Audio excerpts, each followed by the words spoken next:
Bob Holman here with the new chapbook, The Cutouts, Matisse, from Peekaboo Press in Woods Hole, Massachusetts. You can tell that these are poems. That's one of the things I like about poems. I can hold it here. I don't know if you can read this, if you can go like this with your fingers and make it big, but you can see that the lines don't go all the way to the end of the page. You know, so you automatically know that this is that ornery art form called the poem that doesn't believe it should be boxed in the way the prose is, which was the shift from orality or first consciousness to text. The way that the way that talking evolved from poetry into the stern parameters of the page to become the novel and text. And I bring it up because I'm sitting, I don't know how typical it is to be sitting in front of books. You know, like usually guys like me are sitting in front of books.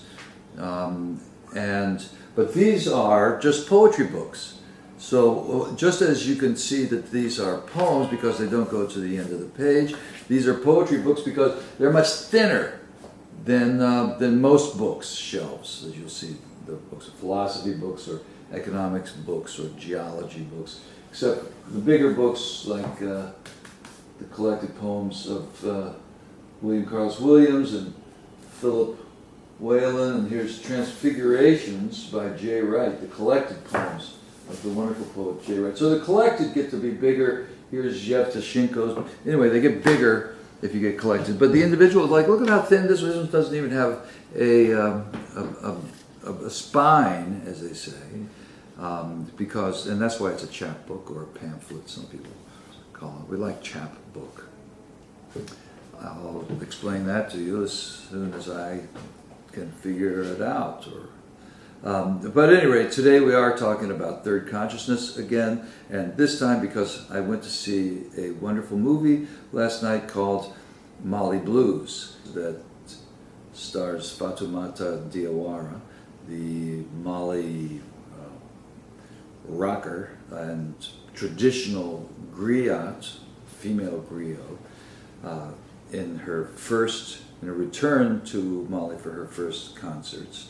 And to me, it's mainly about the fundamentalists in northern Mali who, over those terrible times just a year or so ago, for a couple of years, were occupying Timbuktu and other parts, in Gao, other parts of North Mali, with their terrorist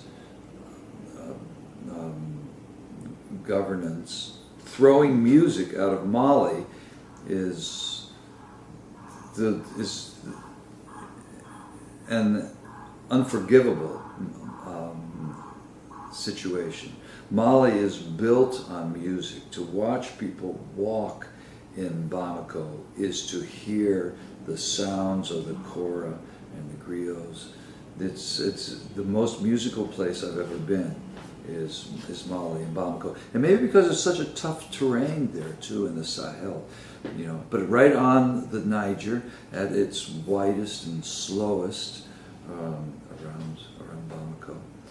So, but Fatou, as her album is called, is a great album.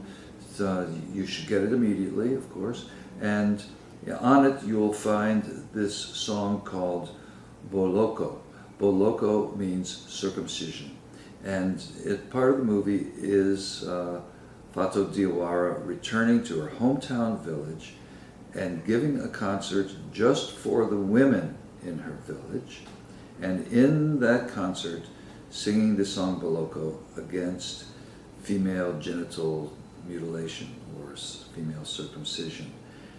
It inspires an incredible dialogue with the village people, with the women, and the song is great. The activism in song, the using a traditional form but having a contemporary idea being brought through a traditional form is extraordinary. But what I most noticed is the way that the women relate to the song through a kind of call and response, making sounds as the song is going by. Nothing that is regularized. Usually you'll have a second griot in the more formal settings who will be saying nomo in most of Mali and Gambia, which means yeah, let's go. It's a punctuation, nomo, and for me that's always been the origins of call and response. Not to repeat the whole line, but somebody outside the performer who is the listener, the push of the listener to get the speaker to continue. And during the discussion afterwards, the women are intent on Fatu in responding fully, and they do it in a kind of parallel conversation, not a back and forth. Everybody is centered on the griot, and they are talking,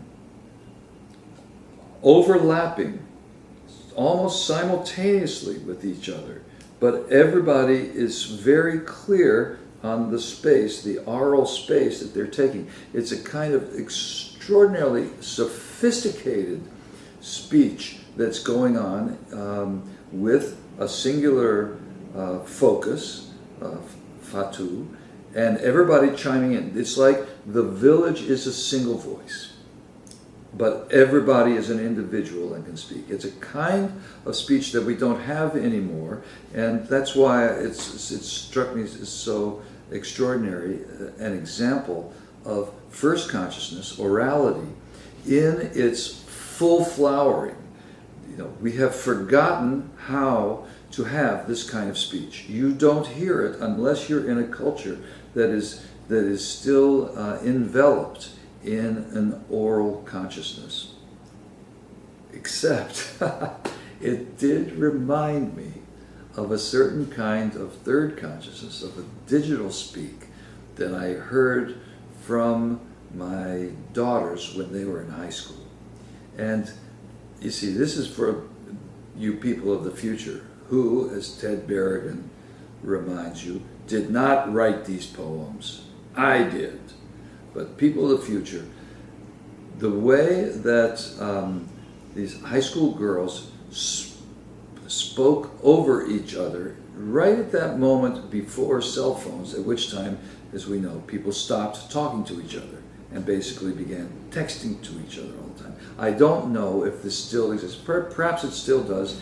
New York private schools and girls were able to have, when four